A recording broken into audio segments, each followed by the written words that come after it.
Can you vote? அப்போ யோசிச்சு vote பண்ணுங்கங்க. இன்னும் சேம் பார்ட்டிஸ்க்கு ஓட் பண்ணி சேஞ்சஸ் எப்படி எக்ஸ்பெக்ட் பண்ணுவீங்க? எப்போ ஒரு காலத்தில் காங்கிரஸ் பார்ட்டியுடைய தீவிர பக்தர், கர்ம வீரர் காமராஜருடைய ஃபாலோவர். ஆனால் அவர் ஒரு டைமில் அவர் மறைவுக்கு அப்புறம் எங்கள் அப்பாவும் அவருடைய பார்ட்டியை மாற்றிட்டார், அவர் சப்போர்ட்டும் மாற்றினார். அது எனக்கு ஒரு லெசன். அதாவது லாயல்ட்டி பார்ட்டிக்கு இல்லை, ப்ராக்ரஸ்க்கு இருக்கணும். அதாவது ஒரு பார்ட்டி நம்ம லாயலாக இருந்தோம், அந்த பார்ட்டி ப்ராக்ரஸ் பண்ணலன்னா அடுத்த அடுத்த பார்ட்டிக்கு நம்ம சான்சஸ் கொடுக்கணும். அப்படி தான் நான் இப்போ உங்களுக்கு விஜய்க்கு சான்ஸ் கொடுங்கன்னு கேட்குறேன். ஏன்னா இவங்க ரூல் பண்ணுறது ஒரே பேட்டர்ன், ஒரே மாதிரி தான். என்ன என்ன பெரிய சேஞ்சஸ் எனக்கு தெரியலை. போதைப் பொருள் பயங்கரமாக இருக்குது. அதுக்கப்புறம் பொம்பளை பிள்ளைங்களுக்கு பாதுகாப்பு இல்லை.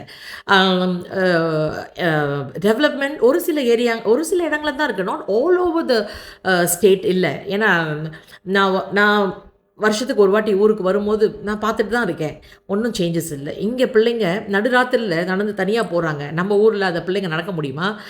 நான் தனியாக நடந்து வாக்கிங் போயிட்டுருப்பேன், எனக்கு ஒரு பயம் கூட கிடையாது இங்கே. ஏன்னா அந்த அளவுக்கு பாதுகாப்பாக நான் ஃபீல் பண்ணுறேன் இந்த கண்ட்ரியில்.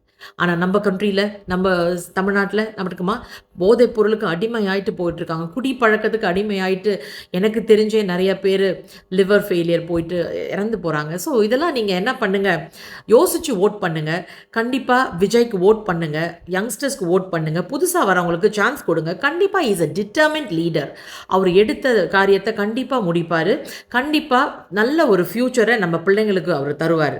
அதனால் நம்பி ஓட் போடுங்க.